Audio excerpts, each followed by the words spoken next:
পাকিস্তানে বড়সড় সামরিক কাঠামোগত পরিবর্তন। নতুন ন্যাশনাল স্ট্র্যাটেজিক কমান্ডের মাধ্যমে কৌশলগত সম্পদের নিয়ন্ত্রণ আরও কেন্দ্রীভূত হয়েছে বলে বিভিন্ন প্রতিবেদনে দাবি করা হচ্ছে। আজকের এই ভিডিওতে আপনাদের জানাবো কেন এই পরিবর্তন, আসিম মুনিরের ক্ষমতা ঠিক কতটা বাড়ল, পরমাণু অস্ত্র এবং ক্ষেপণাস্ত্র ব্যবস্থায় কি বদল এসেছে, অপারেশন সিন্দুরের পর পাকিস্তানের নতুন কৌশল এটা।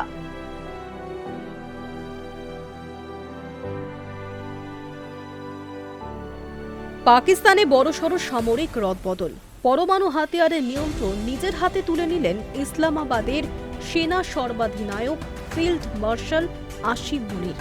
অত্যন্ত বিশ্বস্ত এক অফিসারকে ওই অস্ত্র দেখভালের দায়িত্ব দিয়েছেন তিনি। সংবিধানের সংশোধনের মাধ্যমে প্রতিরক্ষা বাহিনীতে কাঠামোগত পরিবর্তনটি ভারতের পশ্চিমের প্রতিবেশী চালু করল বলে জানা গিয়েছে। 2025 সালের নভেম্বরে 27তম সংবিধান সংশোধনী বিল পাশ করে পাক পার্লামেন্ট। পরে তাতে সই করেন প্রেসিডেন্ট আসিফ আলী জারদারি। ওই আইনেই পরমাণু হাতিয়ারের জন্য একটি ন্যাশনাল স্ট্র্যাটেজিক কমান্ড তৈরির কথা বলা হয়। এর নিয়ন্ত্রণ থাকবে ফিল্ড মার্শাল মুনিরের হাতে। প্রায় 8 মাসের মাথায় সেই লক্ষ্যে কাজ শুরু করল ইসলামাবাদ। একাধিক গণমাধ্যমের প্রতিবেদন অনুযায়ী পরমাণু অস্ত্রসহ পাকিস্তানের যাবতীয় কৌশলগত সম্পত্তির দেখভাল করবে নবগঠিত ন্যাশনাল স্ট্র্যাটেজিক কমান্ড। এতদিন এটা ছিল অসামরিক ন্যাশনাল কমান্ড অথরিটির হাতে। নতুন আইনের জেরে ক্ষমতা কমল প্রধানমন্ত্রী শেহবাজ শরীফের। শুধু তাই নয়, আণবিক হাতিয়ারের ব্যাপারে কোনো সিদ্ধান্তই নিতে পারবেন না তিনি। বিশ্লেষকদের দাবি, আগামী দিনে কেবলমাত্র তথ্যমূলক কাজ করবেন পাক প্রধানমন্ত্রী। অন্যদিকে সংবিধান সংশোধনের জেরে ফৌজের পাশাপাশি প্রশাসনিক কাঠামোর উপর ফিল্ড মার্শাল মুনিরের মুঠো যে আরও বেশি শক্ত হল তা বলাই বাহুল্য। নবগঠিত ন্যাশনাল স্ট্র্যাটেজিক কমান্ডের প্রধান হিসেবে লেফটেন্যান্ট জেনারেল সৈয়দ আমির রাজাকে নিয়োগ করেছেন তিনি। উল্লেখ্য, পাক সেনার 41তম চিফ অব জেনারেল স্টাফ হিসেবে সম্প্রতি অবসর নেন আমির রাজা। ছিলেন ৪র্থ কোরের কমান্ডার। তক্ষশিলা হেভি ইন্ডাস্ট্রিজের চেয়ারম্যানের দায়িত্বও এই 4 তারা ফৌজি অফিসারকে পালন করতে দেখা গিয়েছে। অত্যন্ত বিশ্বস্ত সেই রাজাকেই এবার ন্যাশনাল স্ট্র্যাটেজিক কমান্ডের কমান্ডার হিসেবে নিযুক্ত করলেন ফিল্ড মার্শাল মুনির। সামরিক বিশ্লেষকদের দাবি, চীনের পিপলস লিবারেশন আর্মির রকেট ফোর্সের আদলে এনএসসি গঠন করছে পাকিস্তান। পরমাণু অস্ত্রের মজুদ দেখভালের পাশাপাশি ক্ষেপণাস্ত্র ব্যবস্থা, সরবরাহ এবং কৌশলগত অস্ত্র উন্নয়নকে এর মধ্যে একীভূত করা হয়েছে। স্ট্র্যাটেজিক প্ল্যানস ডিভিশনের সমর্থন পাবে মুনিরের নিয়ন্ত্রণে থাকা ন্যাশনাল স্ট্র্যাটেজিক কমান্ড। এনএসসি গঠনের মূল উদ্দেশ্য হচ্ছে স্থল, জল, বায়ু, রকেট ফোর্স এবং পরমাণুর অস্ত্রের স্ট্র্যাটেজিক কমান্ডকে একত্রিত করে একটি অপারেশনাল কমান্ড তৈরি করা। সাবেক সেনাকর্তাদের দাবি, ভারতের দিকে প্রতিরোধ ব্যবস্থা জোরদার করতে চাইছে ফিল্ড মার্শাল মুনির। পাশাপাশি বেজিংয়ের সঙ্গে প্রতিরক্ষা শিল্প এবং প্রযুক্তিগত সহযোগিতা প্রসারিত করতেও দেখা যাচ্ছে তাকে। 2025 সালে জম্মু কাশ্মীরের পেহেলগাঁওয়ে পাক মদতপুষ্ট জঙ্গিদের হামলায় মৃত্যু হয়েছে পর্যটক সহ 26 জনের। ধর্মীয় পরিচয় জিজ্ঞাসা করে তাদের গুলিতে ঝাঁঝরা করে দেয় কুখ্যাত লস্কর-ই-তৈয়বার শাখা সংগঠন দ্য রেজিস্ট্যান্ট ফোর্সের সন্ত্রাসীরা। এই ঘটনার প্রতিশোধ নিতে ইসলামাবাদের বিরুদ্ধে সামরিক অভিযানে নামে দিল্লি। এর সাংকেতিক নাম ছিল অপারেশন সিন্দুর। এই সামরিক অভিযানে ভারতীয় ফৌজের সামনে দাঁড়াতেই পারেনি পাকিস্তান। ইসলামাবাদের পাঠানো যাবতীয় ড্রোন এবং ক্ষেপণাস্ত্রকে মাঝ আকাশেই ধ্বংস করে নয়াদিল্লির আকাশ প্রতিরক্ষা ব্যবস্থা। পাশাপাশি জোরালো প্রত্যাঘাতে উড়ে যায় রাওয়ালপিন্ডির 11টি বায়ুসেনা ঘাঁটি। নষ্ট হয় লড়াকু জেট সহ বেশ কয়েকটি সামরিক বিমান এবং চীনা এয়ার ডিফেন্স। অপারেশন সিন্দুর অবশ্য দীর্ঘস্থায়ী হয়নি। মাত্র 4 দিনের মাথাতেই ভারতের সঙ্গে সংঘর্ষ বিরতিতে রাজি হয় পাকিস্তান। লড়াই থামাতে উল্কার গতিতে উত্থান হতে থাকে মুনিরের। তড়িঘড়ি তাকে ফিল্ড মার্শালের পদোন্নতি দেন জারদারি এবং শেহবাজ। পরবর্তী 6 মাসে পাক সেনার দুর্বলতা ঢাকতে একাধিক বিদেশ সফর করেন তিনি। মূলত তার চেষ্টাতেই আমেরিকার সঙ্গে সম্পর্ক সহজ হয় ইসলামাবাদের। ওয়াশিংটনের সঙ্গে মুনিরের এহেন সুসম্পর্কের প্রভাব পাক চীন সম্পর্কে পড়বে বলেই মনে করা হয়েছিল, যদিও বাস্তবে তা হয়নি। উল্টে ইসলামাবাদকে পঞ্চম প্রজন্মের লড়াকু জেটের মতো অত্যাধুনিক হাতিয়ারের সরবরাহ বজায় রেখেছে বেজিং।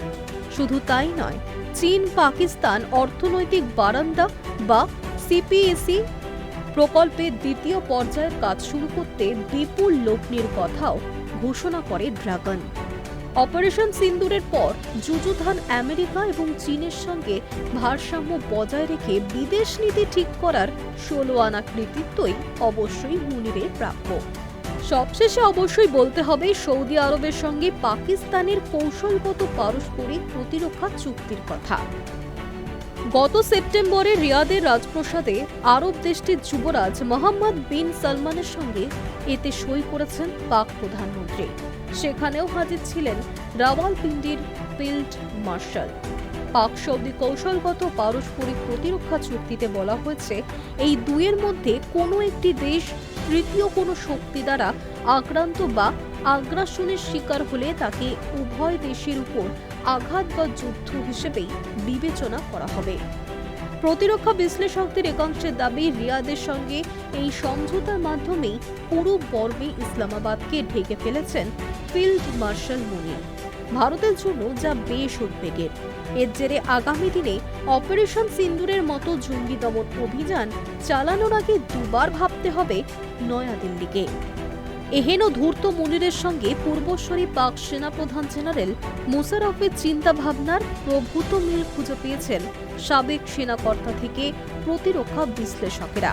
1999 সালে সিয়াচেনকে ভারতের থেকে আলাদা করতে জম্মু কাশ্মীরের লাদাখের বিস্তীর্ণ এলাকা কবজা করার চেষ্টা করে ইসলামাবাদের বাহিনী। এই সামরিক অভিযানের মূল চক্রী ছিলেন মুশারফ, যা কার্গিল যুদ্ধের রূপ নিয়েছিল। সংশ্লিষ্ট লড়াইয়ের শেষ পর্যন্ত পিছু হটতে হলেও ফৌজে বৃদ্ধি পায় তার জনপ্রিয়তা। ফলে 2 বছরের মাথাতেই সম্পূর্ণ অন্য ভূমিকায় অবতীর্ণ হন সাবেক সেনাপ্রধান।